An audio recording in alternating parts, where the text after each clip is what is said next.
Welcome back once again in Sanjay spoken English classes. आज हम बात करेंगे वांटेड की। वांटेड का मतलब गुंडा गद्दार होता है, लेकिन आज हम जो बात करने वाले हैं ये वांटेड है, यानी कि एक मॉडल वर्ब है जिसका हम यूज करेंगे अपने बोलचाल में, अपने इंग्लिश की बोलचाल में। तो कैसे यूज करेंगे और कैसे यूज करेंगे, कहाँ पर यूज करेंगे, देखिए इस वीडियो में पूरे। तो सबसे पहले हम बात करते हैं इस चैप्टर की। जैसे कि नाम में आपको पता है कि वांटेड, और इसके आगे हम लगा देंगे टू, क्योंकि इसके बाद में हमें एक और काम करना है। वांटेड का मतलब तो होता है चाहता था, लेकिन क्या चाहता था, किसी काम को करना चाहता था। कैसे, इस एक लाइन को ध्यान से देखिए कि किसी काम को करना चाहते थे।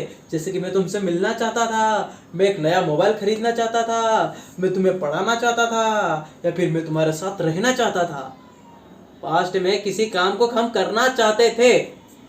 उसी सेंटेंस को हम डिस्कस करेंगे इंग्लिश में किस तरह से बनेगा। तो देखिए, जैसे कि आपने देखा कि किसी काम को करना चाहते थे, तो सबसे पहले हम यूज करेंगे सब्जेक्ट। सब्जेक्ट मैं को इंग्लिश में आई, तुमको यू, हमको बोलेंगे वी, वह लड़का होगा तो ही, और लड़की होगी तो शी, वे को बोलेंगे दे। ये तो है हमारे सारे सब्जेक्ट। अब बात करते हैं वांटेड टू की। सब्जेक्ट के बाद में हम लगाएंगे वांटेड टू, जो कि मेन चीज हमारी आइडेंटिफिकेशन होती है। ठीक है, हिंदी के लास्ट में चाहता था आता है, तो वहां पे आप क्या करोगे, वांटेड टू का यूज करोगे। तो वांटेड टू, उसके बाद में वर्ब के फर्स्ट फॉर्म, सिंपल सी बात है, वर्ब के फर्स्ट फॉर्म। वर्ब तो आपको पता, आना तो काम, जाना तो गो, खोना तो लॉस्ट, और सोना तो स्लीप, ये होती है वर्ब। इस वर्ब के पेज को देखिए, इसमें आपको सारी की सारी वो वाली वर्ब मिलेगी जो आप अपनी डेली लाइफ में बोलचाल में यूज करते हो।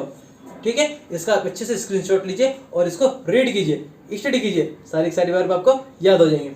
तो हाँ, वर्ब की बात हो गई। उसके बाद हम बात करते हैं ऑब्जेक्ट की। ऑब्जेक्ट का ये मतलब होता है जो सेंटेंस के लास्ट में बचता है उसे बोलते हैं ऑब्जेक्ट।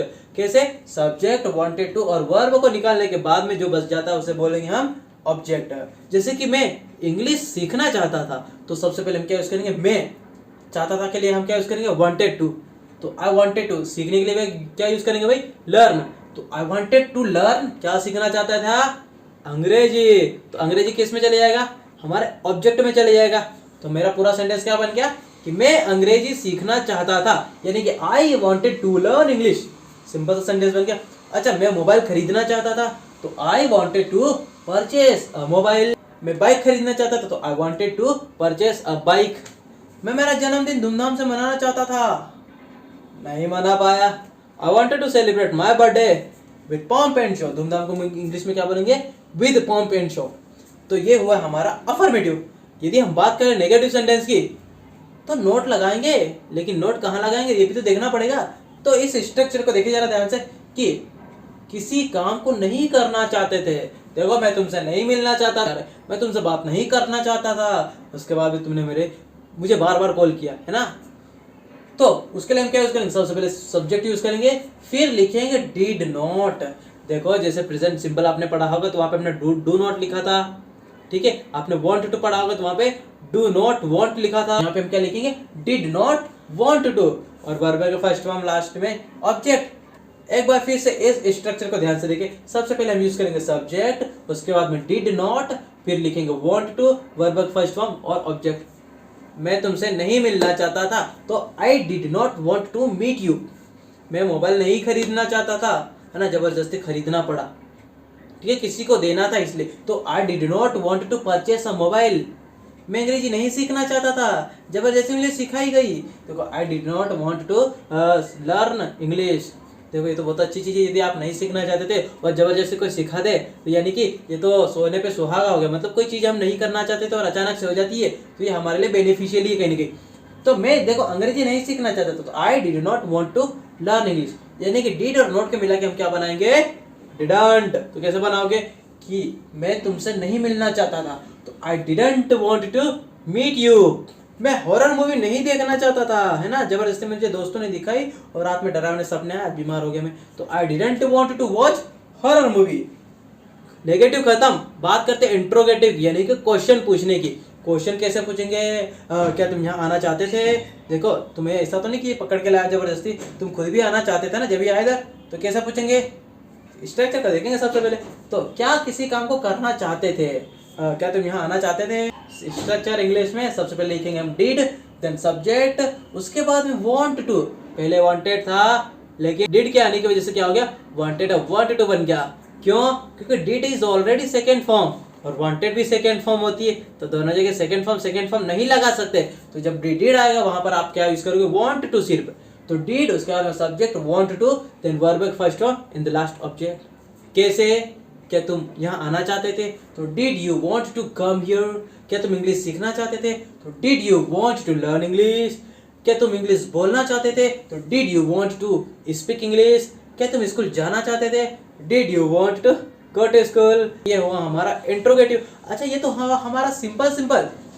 अगर हमें पूछना है WH वर्ड से, WH वर्ड के बात करें तो WH व्हाट मीन्स क्या, WHEN व्हेन मीन्स कब, WHY व्हाई मीन्स क्यों, H और W हाउ मीन्स कैसे, है ना। उसके बाद में WHO हु मीन्स कौन। तो ये होते हैं WH वर्ड, और इनसे भी सेंटेंस बनते हैं। कैसे बनते हैं, देखो तुम तुम्हारे जीवन में क्या करना चाहते थे। देखो तुम 55 साल के हो चुके हो, अब तुम मुझे बता तुम क्या क्या करना चाहते थे, है ना। एक बूढ़े व्यक्ति के पास में बैठ के पूछ रहा हूँ उनसे कि देखो दादाजी, अब तो तुम्हारी जवानी ढल गई है, अब तो तुम बूढ़े हो चुके हो, लेकिन तुम जवानी में क्या करना चाहते थे।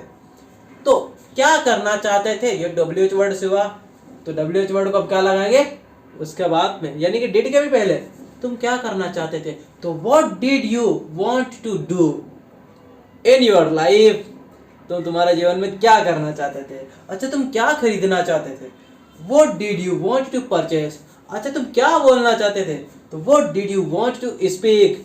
तुम कहाँ जाना चाहते थे, अपने तुम पूरे जीवन काल में तुम कहीं जाना चाहते थे, तुम कहाँ जाना चाहते थे, गोवा, लखनऊ, पचमढ़ी, झारखंड, उत्तराखंड, कहाँ। तो where did you want to go in your life. अब तो कहीं नहीं जा सकते, तुम मुझे बता ही दो खाली तुम कहाँ जाना चाहते थे।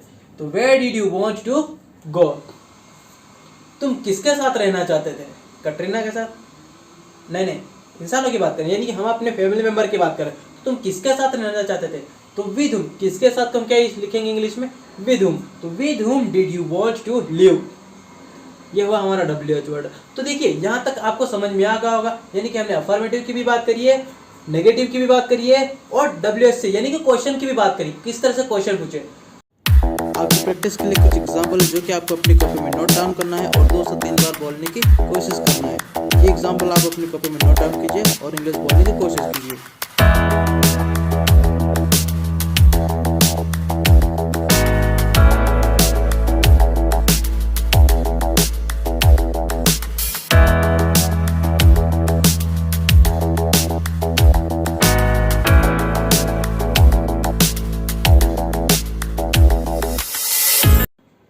So thank you so much for watching my this video. मिलते हैं अगले वीडियो में बहुत ही जल्द, तब तक के लिए एंजॉय कीजिए और इंग्लिश सीखते रहिए।